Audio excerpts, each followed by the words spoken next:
Yes, sir. What's your name? Hello, my name is Carter. Hey, Carter. And I'd very much like to begin by addressing your offensive moral law argument that without God as an objective moral standard, we atheists, those who do not have the influence of theism, would be Hitler-esque immoral beings. Okay, let me stop right there because that's not the case. I never said that atheists can't be moral. I never said atheists don't know morality. In fact, atheists know morality just like everybody else. We know morality because it's written on our hearts. What I'm saying is that atheists can't justify morality. That's the point. In fact, I had to say this several times to Christopher Hitchens. Christopher, I'm not saying you're a bad guy. Christopher, I'm not saying you don't know morality. In fact, I like Christopher. I thought he was a good guy. What I'm saying is you can't justify why not murder innocent people to get what you want. That's the point. It's a point It's the law. about ontology, not a point about epistemology. It's not a point about how you know the moral law. It's a point about why does the moral law exist. I may return to address this, or the gentleman behind me may address it, but I'd really like to address your design argument. Okay. As I understood that you've argued that a painting or a creation, to use the term painting, implies a painter, or a design implies a designer. But I must ask, who designed God? And if no one designed God, if God is timeless, spaceless, and immaterial, and he existed eternally in an uncaused fashion, then why can't nature exist in the exact same way, in an eternal, uncaused, spaceless, timeless, immaterial fashion? Why can't our uncaused origins be as marvelous and precise as God, but be natural causes? Excellent question, Carter. That's a very good question. You're right that we have two options here. Either the universe is the uncaused first cause, or something beyond the universe is the uncaused first cause. The problem is that all the evidence points to the fact that the universe is not the uncaused first cause. And I didn't have time to go through that evidence tonight. That was part one. But I'll give it to you very briefly. What evidence is that? Of course you don't have time to go through it. Surge, S-U-R-G-E. S stands for the second law of thermodynamics, which says that the universe is running down. Well, if it's running down, somebody must have wound it up. We'd have no energy left right now if the universe... Yeah, and someone must have wound that up. Or, like, you're not answering the was fucking eternal. question. The U stands for the fact that the universe is expanding. Edwin Hubble detected that back in 1929 and shows that everything came from a single point, a point actually of infinite density, the singularity, which is actually nothing. So the universe had a beginning. The R in surge stands for the radiation afterglow. That's the remnant heat discovered by Penzias and Wilson in 1965, which is literally the smoking gun to the Big Bang. There's heat, remnant heat from the Big Bang still out there, which shows that the universe had a beginning. The G in surge stands for the great galaxy seeds, which were very fine temperature variations in that radiation afterglow that allowed the galaxies to form in the early universe.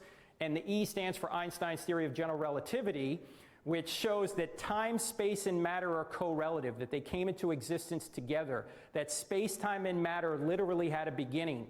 Einstein knew this in 1960. Yeah, but he's just talking about the Big Bang right now. That there are no scientists or atheists that are saying that the Big Bang did not happen. Why is he just clarifying what the Big Bang is instead of answering his question?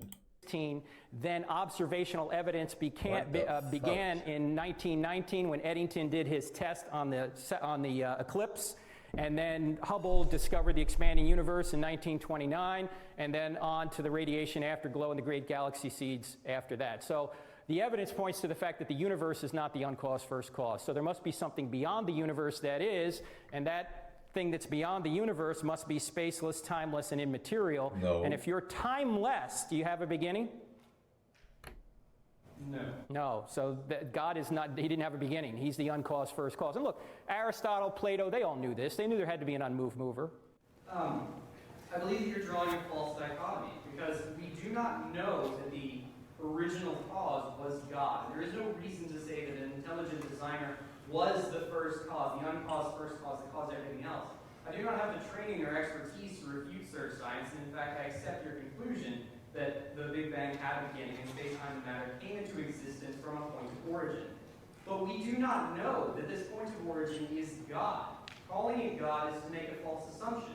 Another reason for the existence of everything might simply be that other dimensions had the power and the marvelousness and complexity to create a situation where where the Big Bang could be brought into existence and space-time and matter could begin to exist without an intelligent designer having a hand. Well, Carter, what you just described there is what we would call God.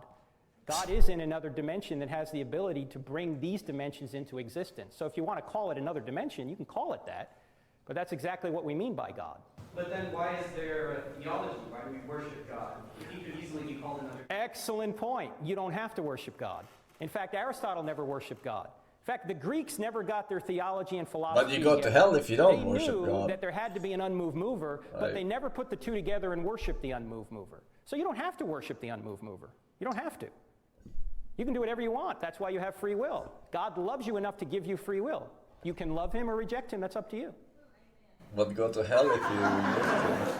But on that point, we do have the free will to accept or reject God, but the obvious conclusion is that rejection of God will lead to eternal damnation in hell.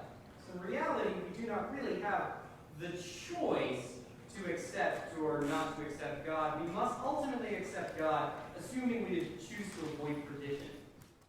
Well, if you want to avoid, well, let me back up for a second. There's only two possibilities if God exists.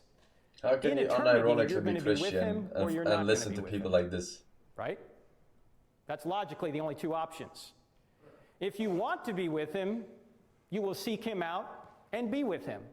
If you don't want to be with him, Then you burn in hell. You have free will, by the way. Enjoy.